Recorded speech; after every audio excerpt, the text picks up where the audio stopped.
அனைவருக்கும் வணக்கம். வாசிப்பவர் ஸ்ரீமதி செல்லம்மாள். திரு மதன் அவர்கள் எழுதிய வந்தார்கள் வென்றார்கள் நூலை தொடர்ந்து கொண்டிருக்கின்றோம். நூலின் அத்தியாயம் அக்பர். கதையின் பகுதி வீழ்ந்தது சித்தூர் கோட்டை. அக்டோபர் 24, 1567 மேவாரில் உள்ள புகழ்பெற்ற சித்தூர் கோட்டையை முற்றுகையிட்டது அக்பர் தலைமையில் வந்து சேர்ந்த முகலாய படை. சுமார் 800 ஆண்டுகளுக்கு ராஜபுத்திர இனத்தின் வீரத்தின் உச்சகட்ட சின்னமாக விளங்கி வந்த அந்த கோட்டை அமைந்திருந்தது ஏடாகூடமான ஒரு மலையுச்சியில். கோட்டை வாயிலை அடைய சுமார் 2 மைல் சரிவான கரடு முரடான மலை மீது ஏற வேண்டும். மேலிருந்து அம்பு மழை பொழியும் போது இதை சாதிப்பதில் உள்ள சிரமங்களை பற்றி சொல்ல தேவையில்லை.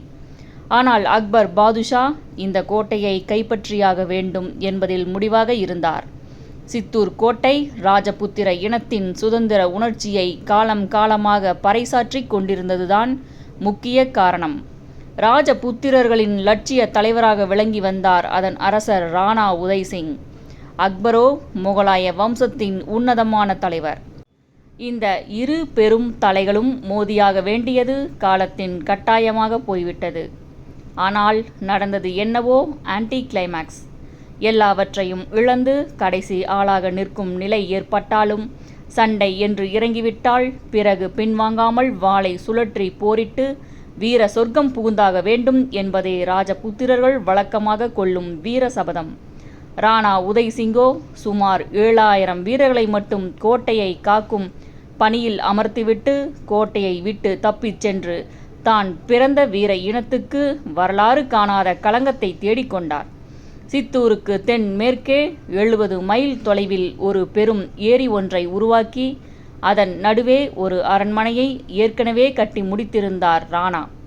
அங்கே தப்பி சென்றது ராணாவின் குடும்பம். இந்த ஊர்தான் பிற்பாடு மேவாரின் தலைநகராகி உதய்பூர் என்று அழைக்கப்பட்டது.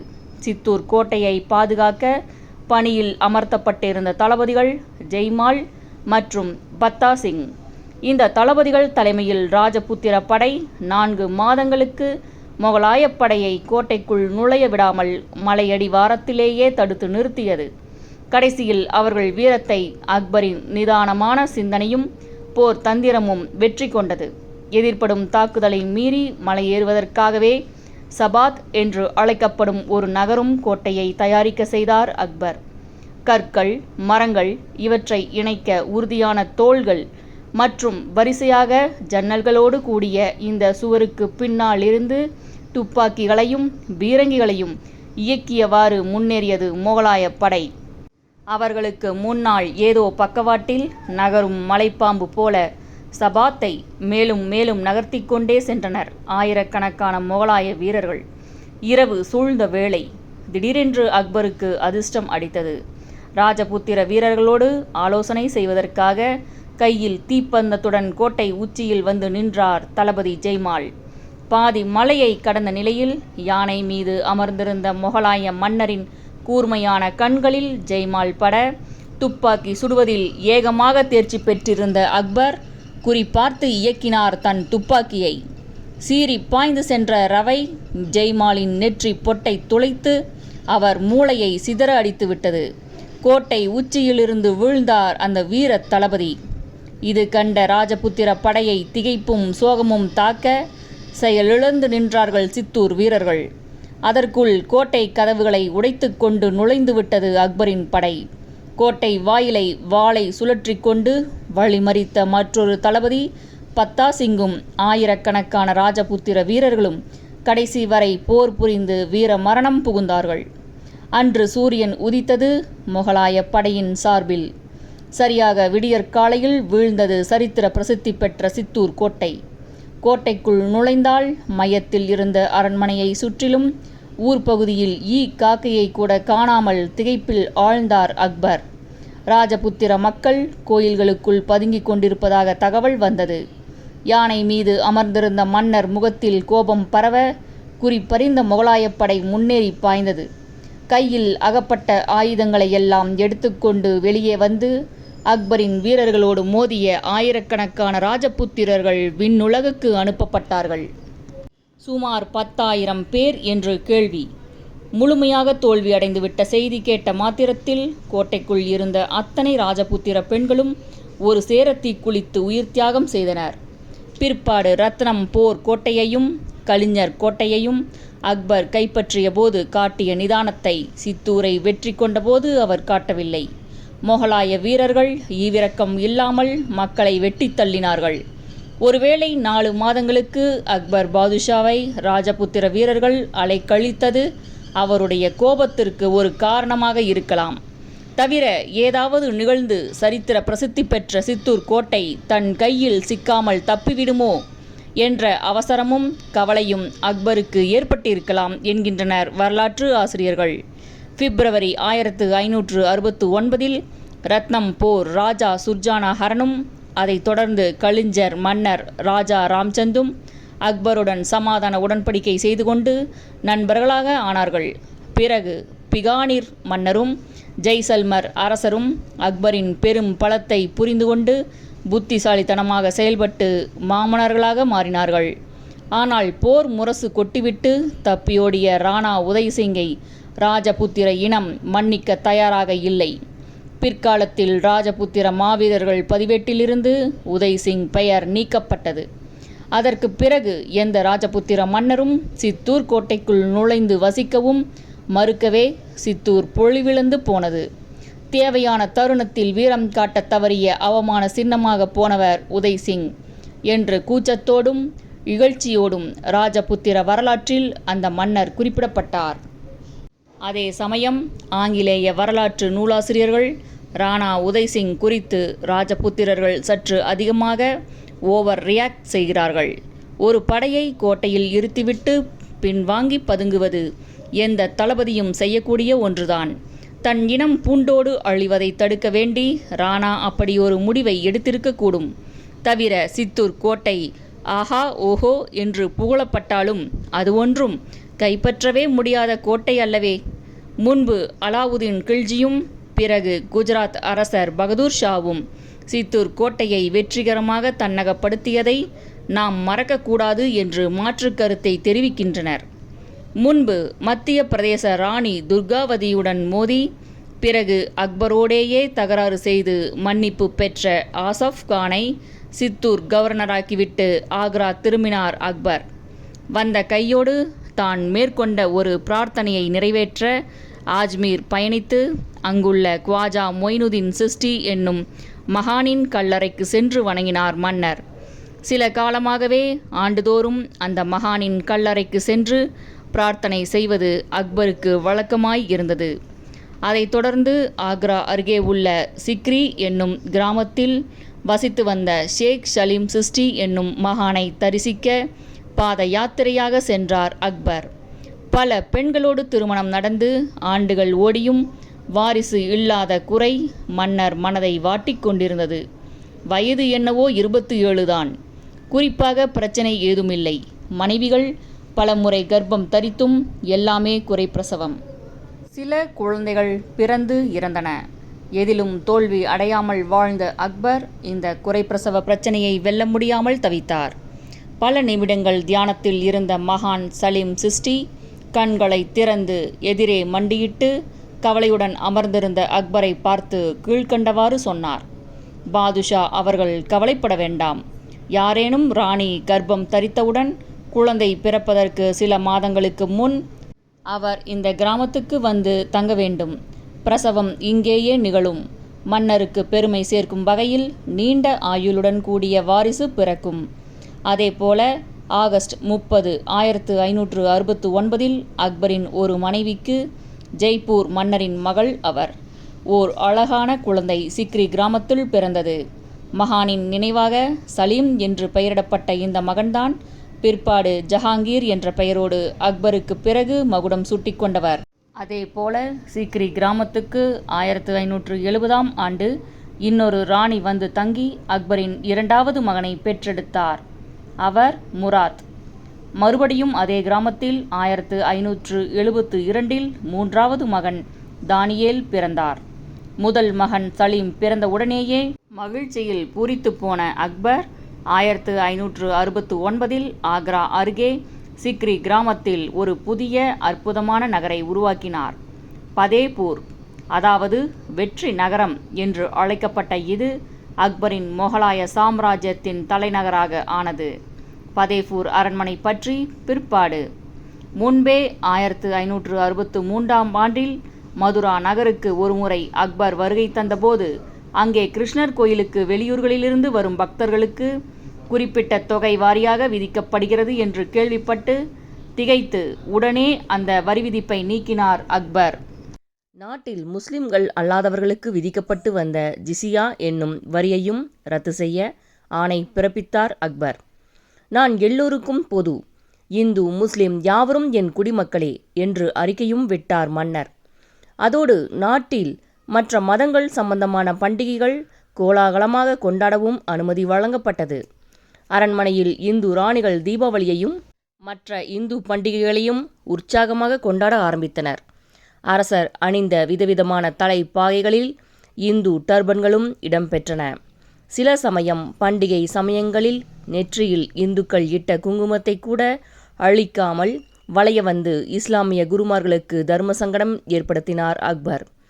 இது என்ன, இஸ்லாமிய கோட்பாடுகளை எல்லாம் மன்னர் அடியோடு கைவிட்டு விட்டாரா என்ன என்று பெரியவர்கள் கவலையுடன் பேசிக்கொள்ள ஆரம்பித்தார்கள். அக்பர் நினைத்ததோ வேறு. இந்த விஷயத்தில் பிராக்டிக்கலாக இருக்க வேண்டும் என்று விரும்பினார் அவர். மொகலாய ஆட்சிக்கு முன்பு விதவிதமான 9 இஸ்லாமிய ஆட்சிகள் வந்து போயாகிவிட்டது. ஒவ்வொன்றும் 30 அல்லது 40 ஆண்டுகளே தாக்குப்பிடித்தது. ஏன், இந்துக்கள் பெரும்பான்மையாக இருக்கும் இந்திய நாட்டை அவர்கள் ஆதரவு இல்லாமல் யாராலும் நிரந்தரமாக ஆள முடியாது.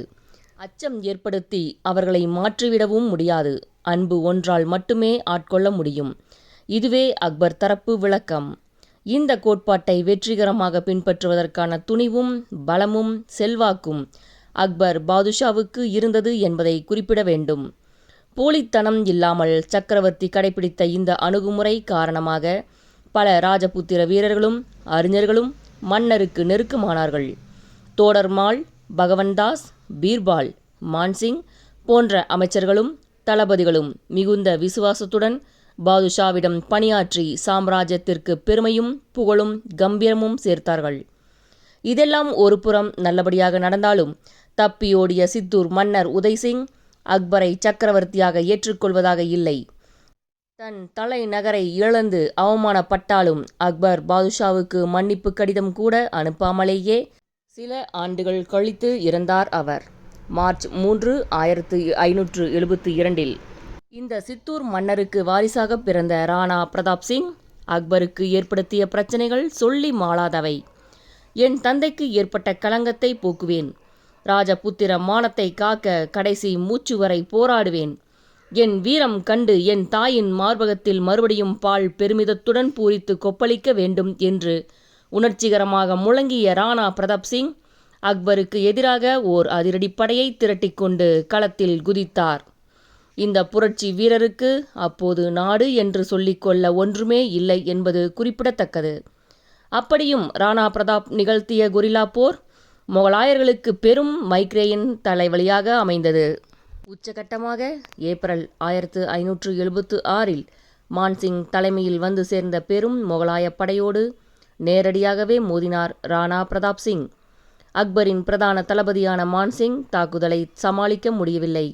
காயங்களோடு மயங்கிய நிலையில் இருந்த ராணாவை அவருடைய அருமை குதிரை சாய்டக் சுமந்து கொண்டு காட்டு பிரதேசத்தில் தப்பித்து புகுந்து எஜமானரை காப்பாற்றியது. உதவியது குதிரை மட்டுமல்ல, ஒரு நண்பரும் கூட. ஜாலா என்னும் பகுதியை ஆண்டு வந்த சிற்றரசு நண்பர் ராணா பிரதாப் போலவே அவசரமாக உடையணிந்து கொண்டு தொடர்ந்து போர் புரிந்து மொகலாய படையை மேலும் சில மணி நேரங்கள் போக்கு காட்டியது ராணா பிரதாப் சிங் தப்புவதற்கு வசதியாக இருந்தது. ஜாலா சிற்றரசரை வெட்டி தள்ளிய பிறகே அது ராணா பிரதாப் சிங் அல்ல என்பதை புரிந்து கொண்டு வெறுத்து போனார்கள் மொகலாய வீரர்கள். பிரதாப் சிங் மலைப்பகுதிகளில் தன் குடும்பத்தோடு பதுங்கி வாழ்ந்து தொடர்ந்து அக்பருக்கு எதிராக கொரில்லா யுத்தத்தை தொடர்ந்தார். உண்ண உணவு கிடைக்காமல் காட்டு பழங்களை சாப்பிட்டே ராணாவும் அவரது வீரர்களும் சமாளித்தது வியப்புக்கு உரியது. விடாமல் முனைப்பாக மொகலாய படை துரத்த இடம் மாறி மாறி தன்னம்பிக்கை இழக்காமல் மோதிக்கொண்டிருந்த பிரதாப் சிங் மேவார் பிரதேசத்தில் பல பகுதிகளை கொஞ்சம் கொஞ்சமாக மீட்டு காட்டியது ஆச்சரியமான விஷயம். பிரச்சனை பாதாளத்தில் வீழ்ந்தவர்களுக்கு நம்பிக்கை தரும் பாடம். கடைசி மூச்சு வரை தன் போராட்டத்தை கைவிடாத ராணா பிரதாப் சிங் ஜனவரி 19, 1597 தன் 57வது வயதில் காலமானார். இறக்கும் தருவாயிலும் தன் சகாக்களிடம் மொகலாயர்கள் முன் மண்டியிடக்கூடாது என்று சத்தியம் வாங்கி கொண்ட பிறகே அவர் தலை தொங்கியது. ராஜபுத்திர மாவீரர்கள் எத்தனையோ பேர் பிறந்து அந்த மண்ணிற்கு பெருமை தேடி தந்ததுண்டு. ஆனால் அந்த இனத்தின் வரலாற்றில் இன்றளவும் ராணா பிரதாப் சிங்கிற்கு தனியிடம் ஒதுக்கப்படுகிறது. அவரது வீரம் பற்றிய பாடல்களை இப்போதும் ராஜஸ்தான் பகுதிகளில் பெருமையுடன் பாடுகிறார்கள். அந்த வீரரின் நினைவாக பிரதாப் என்று குழந்தைகளுக்கு பெயர் வைக்கும் வழக்கம் இன்றும் அங்கு தொடர்கிறது. ராணா பிரதாப் சிங்கிற்கு பிறகும் அவர் மகன் அமர்சிங்கும் தந்தையின் ஆணையை மேற்கொண்டு அக்பருக்கு எதிராக போரை தொடர்ந்தார். திறமை மிகுந்த மான்சிங் படையோடு 1599 மோதிய போது நடந்த கடும் போரில் வீரமரணம் அடைந்தார் அமர்சிங். பிற்பாடு அக்பரை இந்த வீரர்கள் பற்றியெல்லாம் வியப்போடும் மரியாதையோடும் குறிப்பிட்டு பேசுவது உண்டு.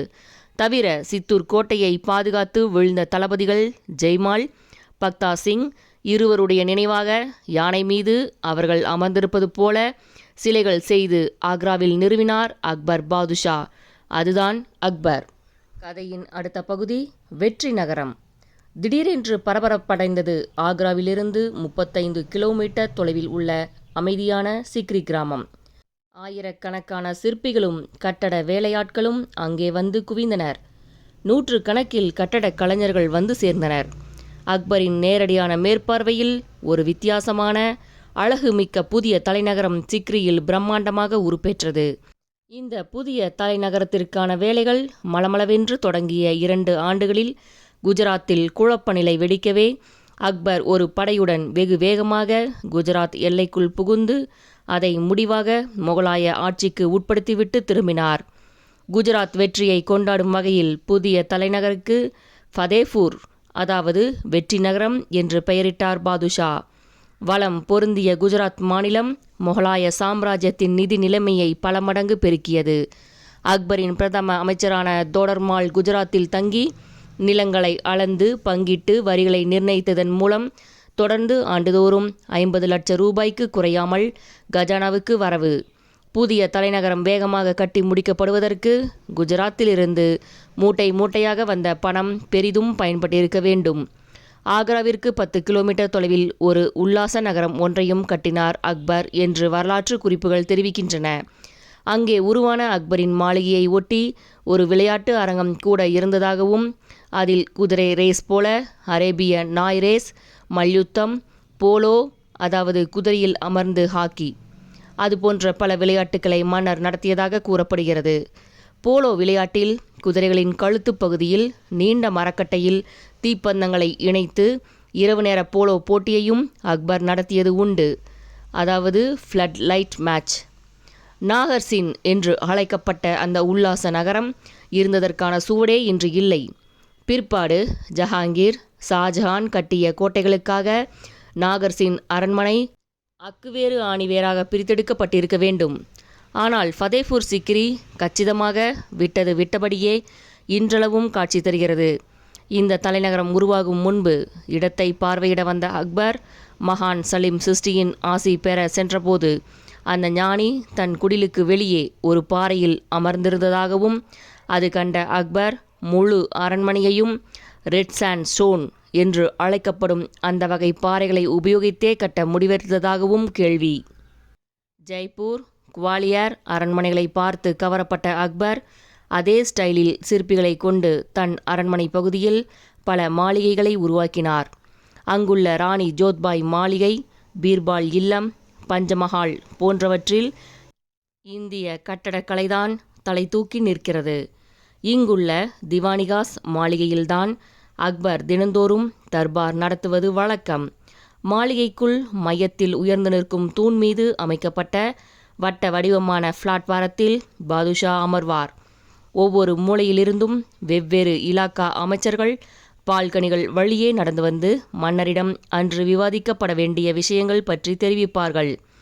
கீழே கூடி நிற்பவர்களின் மனுக்களை பரிசீலித்து மன்னர் ஆணைகள் பிறப்பிப்பதும் உண்டு.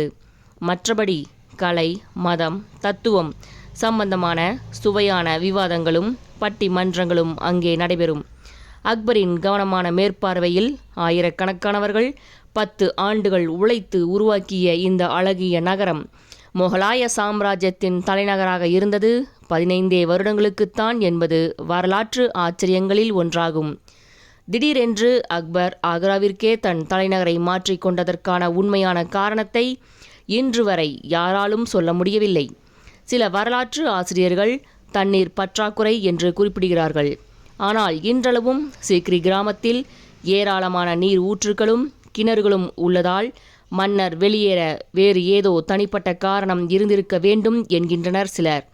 மகான் சலீம் சிஸ்டி காலமான சில ஆண்டுகள் கழித்து கல்லறையில் உறங்கிக் கொண்டிருந்த அந்த மகானை தொந்தரவு செய்யாமல் மெல்ல அடிமேல் அடியெடுத்து வைத்து அரண்மனையை விட்டு ஒரு நாள் விடுவதற்கு முன்பு வெளியேறினார் பாதுஷா என்று ஒரு நூலாசிரியர் சற்று கற்பனை நயத்துடன் அக்பர் ஆக்ராவிற்கு இடம் மாறியதை விவரிக்கிறார். ஆனால் ஃபதேபூர் சிக்ரி அரண்மனையில்தான் அக்பர் வாழ்க்கையில் ஒரு முக்கிய நிகழ்ச்சி நடந்தது. அப்துல் ஃபைசல் என்ற அறிஞரை மன்னர் சந்தித்த நிகழ்ச்சி. பிற்பாடு மன்னருக்கு மிக நெருக்கமாக பிரதம அமைச்சருக்கும் ஒருபடி மேலாக ஆன அப்துல் ஃபைசல்தான் அக்பர் நாமா என்னும் அக்பரின் வாழ்க்கை வரலாற்றை எழுதினார்.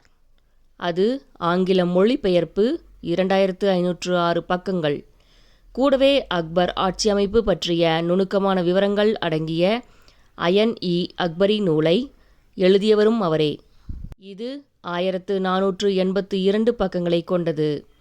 நாள்தோறும் நேரம் ஒதுக்கி தன் வாழ்க்கையில் நடந்த சம்பவங்களை மன்னர் நுணுக்கமாக விவரிக்க அப்துல் ஃபைசல் நோட்ஸ் எடுத்துக்கொள்வது அரண்மனையில் வழக்கமான காட்சியாக ஆனது. வாசகர்களுக்கு ஒரு முக்கிய தகவல்: அக்பர் விரும்பியிருந்தாலும் தன் வாழ்க்கை சம்பவங்களை ஒரு சுயசரிதியாக எழுதியிருக்க முடியாது. காரணம், மன்னருக்கு எழுத படிக்க தெரியாது. மேலெழுந்த வாரியாக பார்க்கும்போது இந்த தகவல் வியப்பையும் திகைப்பையும் ஏற்படுத்தினாலும் உண்மையில் அக்பரின் மாபெரும் வெற்றிக்கு இதுவும் ஒரு காரணம் என்று சில வரலாற்று ஆசிரியர்கள் குறிப்பிடுகின்றனர்.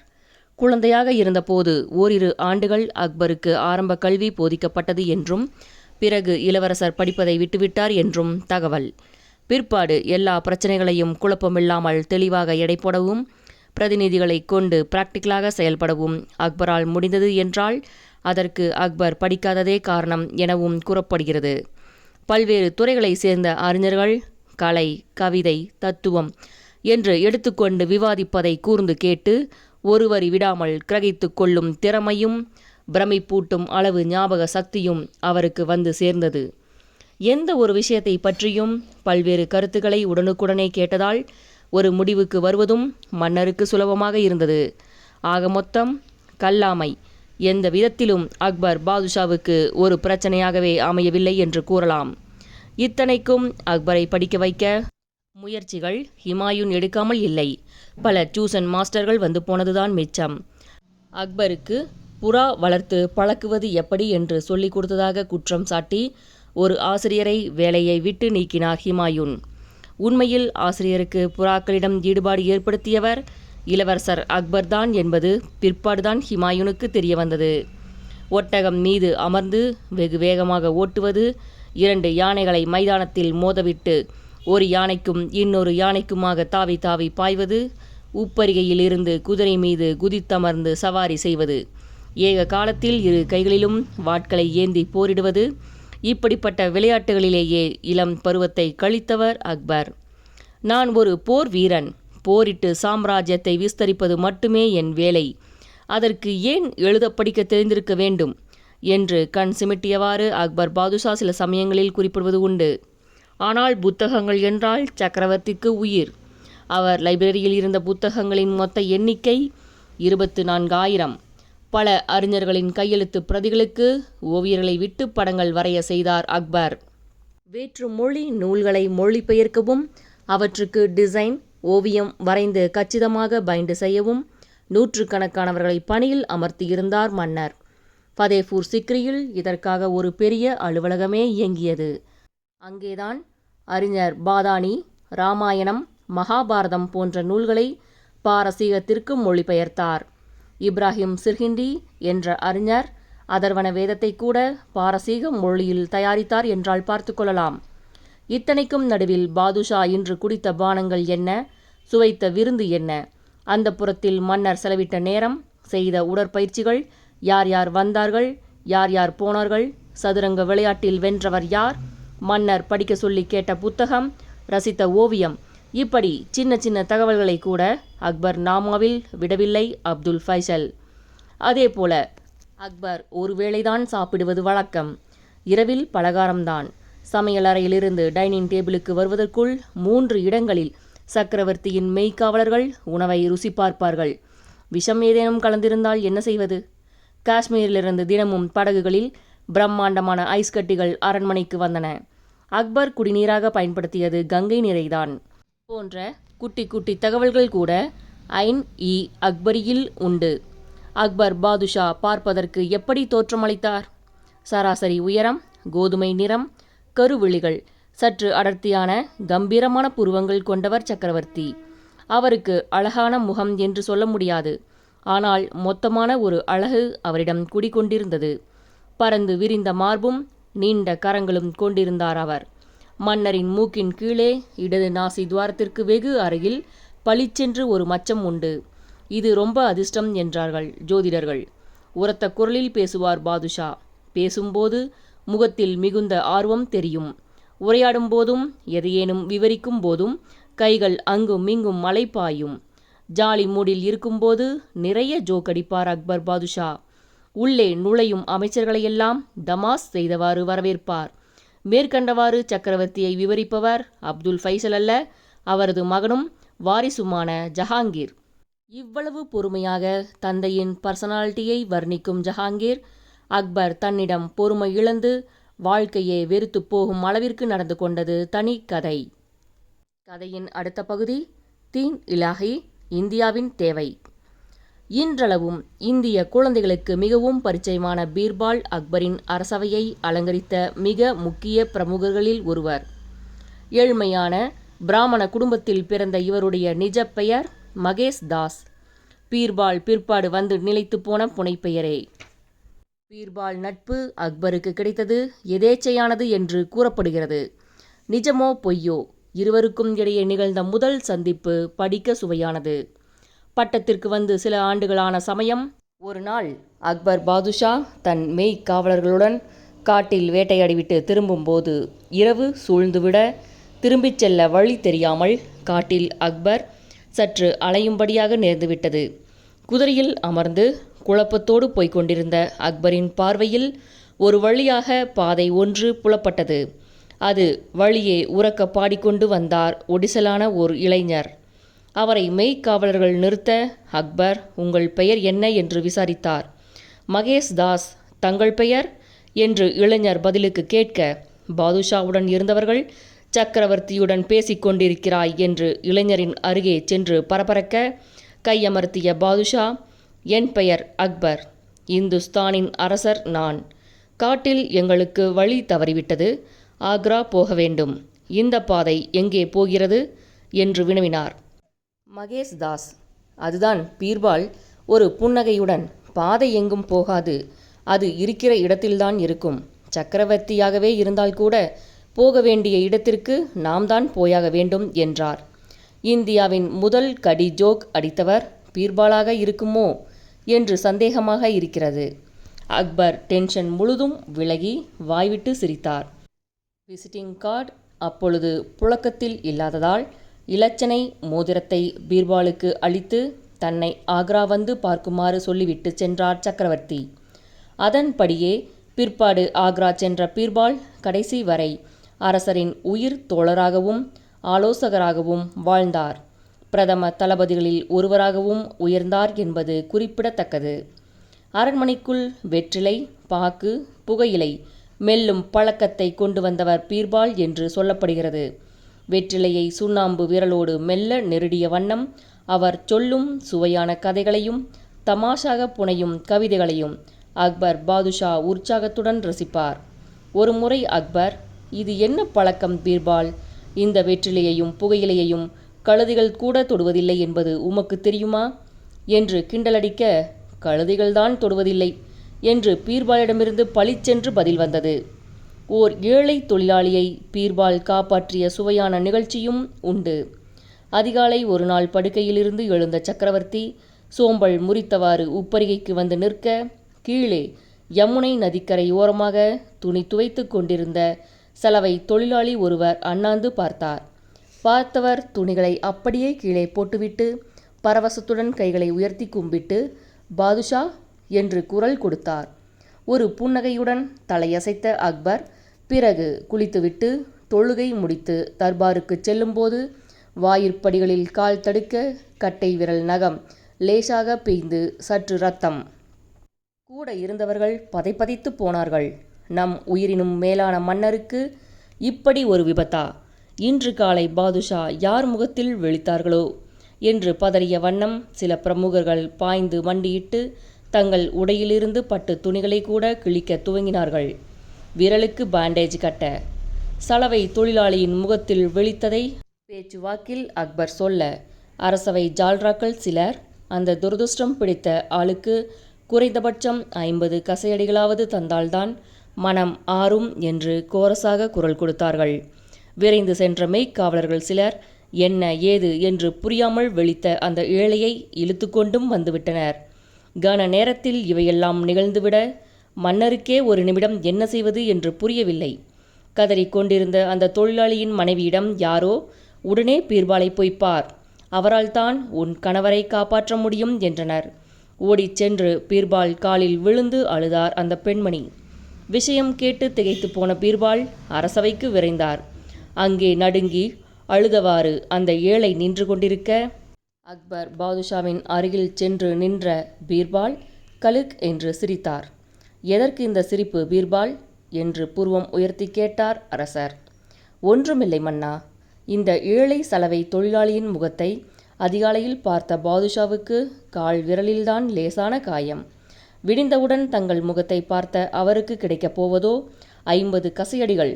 யாருடைய முகம் அதிக துரதிருஷ்டம் பிடித்தது என்று நாளை மக்களிடையே விவாதம் கிளம்பினால் என்ன செய்வது என்று இழுத்தார் பீர்பால் மெல்லிய குரலில்.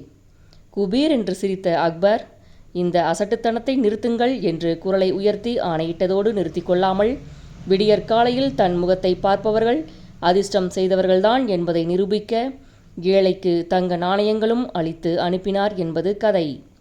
மகா புத்திசாலியான அக்பர் பாதுஷாவின் ஐக்யூவையே குறைத்து மதிப்பிடும் அளவிற்கு பீர்பால் கதைகள் இருப்பதை பீர்பாலின் நகைச்சுவைக்கு இந்தியா தந்த கௌரவம் என்கிற அளவில் மட்டும் எடுத்துக்கொண்டு ரசிப்போமாக. கிபி 1586 ஆண்டு வடமேற்கு எல்லையில் ஆப்கானியர்கள் அக்பரின் தலைமையை ஏற்க மறுத்து தகராறு செய்யவே பீர்பால் தலைமையில் ஒரு படை அவர்களை அடக்க கிளம்பிச் சென்றது. அங்கே மலைகளுக்கு நடுவே குறுகலான ஒரு பாதையை கடந்து கொண்டிருந்த போது மலை மீதிருந்து சுற்றிலும் சூழ்ந்து கொண்ட ஆயிரக்கணக்கான ஆப்கானிய வீரர்களிடம் வஞ்சகமாக சிக்கிக்கொண்டது முகலாய படை. பீர்பாலை பேசவிட்டால் அவர் நகைச்சுவைக்கு நாமும் மயங்கி போய் விடுவோம் என்று அஞ்சினார்களோ என்னவோ, ஒளிந்திருந்து ஆப்கானிய வீரர்கள் வீசிய ஈட்டிகளில் ஒன்று பீர்பாலின் மார்பை ஊடுருவி அவரை வீழ்த்தியது. நையாண்டி கவிதைகளின் இளவரசர் என்று மொகலாய தர்பாரில் எல்லோராலும் புகழப்பட்ட இந்த மேதையின் தலையை ஒரு ஆப்கானிய வீரன் சீவி எறிந்தான். பீர்பால் கொல்லப்பட்ட தகவல் வந்து சேர்ந்தவுடன் இடிந்து போனார் அரசர். 2 நாட்கள் உணவு தண்ணீர் அருந்தவில்லை. என் அரசவை களை இழந்து விட்டதே, எப்படி இந்த இழப்பை ஈடுகட்டப் போகிறேன் என்று புலம்பிக் கொண்டிருந்தாராம் அக்பர். இதற்கு முன் எவர் இறந்தபோதும் இந்த அளவிற்கு மன்னர் சோகத்தில் ஆழ்ந்து யாரும் பார்த்ததில்லை என்கிற ரீதியில் வரலாற்று நூலாசிரியர்கள் பாதானியும் அப்துல் ஃபைசலும் குறிப்பிடுகிறார்கள். ஒரு வழியாக சுதாரித்து கொண்ட சக்கரவர்த்தி மாவீரர் மான்சிங்கை ஓர் அதிரடி படையுடன் அனுப்பி ஆப்கானியர்களை புகுந்து விளையாடி தன் கோபத்தை தணித்து கொண்டது வேறு விஷயம். ஃபதேபூர் சிக்ரி அரண்மனை வளாகத்திற்குள் தன் அரண்மனைக்கு மிக அருகில் அக்பர் சக்கரவர்த்தி தன் அருமை நண்பர் பீர்பாலுக்காக கட்டித்தந்த மாளிகையை இன்றும் நாம் காணலாம். நாலாபுறமும் உப்பரிகைகளோடு கூடிய இந்த 4 பெட்ரூம் வீடு அக்பரை மணந்து கொண்ட பீர்பாலின் மகளுக்காக தந்தை கட்டித்தந்த வீடு என்றெல்லாம் மாறுபட்ட கருத்துக்கள் உண்டு. பீர்பாலுக்கும் ஒருபடி மேலாக மன்னருக்கு நெருக்கமாக இருந்தவர் அக்பரின் வாழ்க்கை வரலாற்றை எழுதிய அப்துல் ஃபசல்.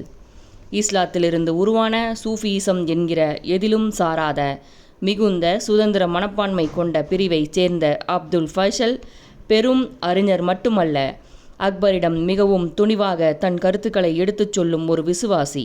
கொஞ்ச காலமாகவே ஏராளமான மதங்களும் ஜாதிகளும் இந்தியாவில் வேரூன்றி இருப்பது அக்பரை சிந்தனையில் ஆழ்த்தி கொண்டிருந்தது. இந்து மதத்தில் துளசிதாஸ், கபீர், வல்லபாச்சாரியா, சைதன்யர் போன்றவர்களின் பக்தி இயக்கம், குருநானக் ஸ்தாபித்த சீக்கிய மத கோட்பாடுகள், யூத மற்றும் ஜைன மத வழிபாட்டு முறைகள் இவை எல்லாமே முகலாய அரசரின் ஆர்வத்தை தூண்டுவதாக அமைந்தன. எல்லா மதங்களை பற்றியும் முழுமையாக தெரிந்து கொண்டு ஒரு முடிவுக்கு வர விரும்பினார் அக்பர். அதற்காக இஃபாதத் கானா வழிபாட்டு இல்லம் ஒன்றை ஃபதேபூர் சிக்ரியில் அமைத்தார் அரசர். சர்வமத அறிஞர்களும் தத்துவ மேதைகளும் அங்கே அழைக்கப்பட்டனர்.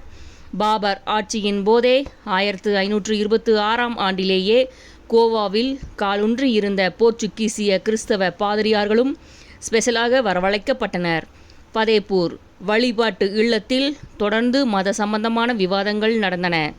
ஆனால் சக்கரவர்த்தியின் குழப்பங்களை தீர்த்து தெளிவு ஏற்படுத்த இந்த பட்டிமன்றங்கள் உதவியதாக தெரியவில்லை. காரணம், பெரும்பாலான சமயங்களில் விவாதம் தொடங்கிய கொஞ்ச நேரத்திலேயே மத அறிஞர்களின் பிளட் பிரஷர் அதிகரித்து ஒருவரை ஒருவர் முட்டாள்கள், மடையர்கள் என்றெல்லாம் அக்பர் முன்னிலையிலேயே திட்டிக்கொள்ள ஆரம்பித்தார்கள். திகைத்து போன அரசர் அவ்வப்போது குரலை உயர்த்தி அதட்டி எல்லோரையும் அமைதிப்படுத்த வேண்டி வந்தது. குறிப்பாக கிறிஸ்தவ மதம் பற்றி நிறைய தெரிந்து கொள்ள விரும்பினார் அக்பர். 1580இல் ஃபதேபூர் சிக்ரி வந்து சில ஆண்டுகள் தங்கிய ஃபாதர் அக்வாவிவா, ஃபாதர் மான்சரேட், ஃபாதர் ஹென்ட்ரிக்ஸ் போன்றவர்கள் மன்னருக்கு நெருக்கமானவர்களாக ஆனார்கள். அவர்களோடு அமர்ந்து சாப்பிடுவது, தோளில் கை போட்டு நடப்பது, போர்த்துகீசிய மொழியில் காலை வணக்கம், நாளை சந்திப்போம் போன்ற வார்த்தைகளை வட இந்திய தலைவர்கள் தமிழ்நாட்டுக்கு வரும்போது வணக்கம் சொல்வது போல பயன்படுத்துவது, மன்னர் ஆர்வத்துடன் இதையெல்லாம் செய்ய செய்ய பூரித்து போன கிறிஸ்தவ பாதிரியார்களுக்கு சரிதான், பாதுஷா கிறிஸ்தவ மதத்திற்கு மாறிவிடுவார் என்ற நம்பிக்கை விஸ்வரூபம் எடுத்தது. அதைத் தொடர்ந்து அரசவையில் இந்து மற்றும் முஸ்லிம் அறிஞர்கள் இருக்கிறார்களே என்றெல்லாம் பார்க்காமல் துணிவோடு பிற மதங்களில் உள்ள குறைபாடுகள் பற்றி சூடாகவே உரையாற்றினார்கள் அந்த பாதிரியார்கள். இது கேட்டு மற்ற மதத்தினர் முகங்கள் சிவக்க ஆரம்பிக்க கவலையில் ஆழ்ந்த அரசர் கிறிஸ்தவ மத குருமார்களை ஓரமாக தள்ளி கொண்டு போய், என்ன இது, சற்று அடக்கி வாசியுங்கள் என்று சொல்ல வேண்டி வந்தது என்றால் பார்த்து கொள்ளலாம். ஒருமுறை அக்பரிடம் ஃபாதர் அக்வாவிவா மன்னருக்கு இத்தனை ராணிகள் தேவைதானா என்று கேட்கும் அளவுக்கு உரிமை எடுத்துக்கொள்ள மெலிதான ஒரு புன்னகையோடு கூடிய தலையசைப்பை பதிலாக தந்தார் பாதுஷா. கடைசியில் என்ன ஆனது? எல்லா மத குருமார்களையும் ஏமாற்றிவிட்டு புதிய மதம் ஒன்றை துவக்க முடிவு செய்தார் அக்பர் பாதுஷா. புதிய மதத்துக்கு தீன் இலாஹி, அதாவது கடவுளின் மதம் என்று பெயரிட்டார் மன்னர். சன்னி பிரிவை சேர்ந்த மொகலாய சக்கரவர்த்தி இப்படி வழிமாறி செல்வது குறித்து இஸ்லாமிய பெரியவர்கள் கவலையில் ஆழ்ந்தார்கள். அக்பரோ இந்தியா ஒற்றுமையுடனும் கட்டுப்பாட்டுடனும் உலகின் பெரும் சக்தியாக விளங்க தீன் இலாஹி என்கிற புதிய மதம் அத்தியாவசிய தேவை என்று நம்பினார். அதைத் தொடர்ந்து நாணயங்களில் அல்லாஹூ அக்பர் என்று வாசகங்கள் பொறிக்கப்பட்டன. இது முஸ்லிம் மத குருமார்களை திகைக்க வைத்தன. எல்லாம் வல்ல இறைவன் என்று இதற்கு அர்த்தமா, அல்லது அக்பரே இறைவன் என்று மன்னர் சொல்ல நினைக்கிறாரா என்று முல்லாக்கள் பதறினார்கள். நெருக்கமானவர்களிடம் பேசும்போது மன்னர், நான் இஸ்லாமிய கோட்பாடுகளை மறந்துவிடவில்லை, அதன் கடுமையான சில சட்டத்திட்டங்களை தளர்த்திவிட விரும்புகிறேன். அதோடு மற்ற மதங்களில் உள்ள சில நல்ல விஷயங்களையும் சேர்த்து கொள்ள விரும்புகிறேன். இது இந்திய நாட்டின் உடனடி தேவை என்பதை எல்லோரும் புரிந்து கொள்ள வேண்டும் என்றார் அக்பர். அதே சமயம் தீன் இலாஹியை மக்களிடையே வலுக்கட்டாயமாக திணிக்க யாரும் முயற்சி எடுக்கக்கூடாதென்றும் ஆணையிட்டார் அரசர். நடந்ததென்னவோ, அக்பரின் புதிய மதத்தை இந்து, முஸ்லிம், ஜைன, யூத, கிறிஸ்தவ என்று எந்த மதத்தினரும் ஏற்றுக்கொள்ளவில்லை. மன்னர் வாழ்ந்த வரையிலும் அவர் புகழ்பாட மற்றவர்களுக்கு வசதியாக ஒப்புக்கு இருந்துவிட்டு அக்பர் பாதுஷாவுடன் தானும் உயிரை விட்ட மென்மையான ஓர் இயக்கமே தீன் இலாஹி. இப்பகுதி இத்துடன் நிறைவடைகிறது. கதையின் அடுத்த அத்தியாயம் தந்தையும் மகனும். நூலின் அத்தியாயங்களை தொடர்ந்து கேட்க ஸ்ரீமதி செல்லம்மாள் வலையொலி அலைவரிசையை பதிவு செய்யுங்கள். செல்லம்மாள் தொடர்வாள். நன்றி, வணக்கம்.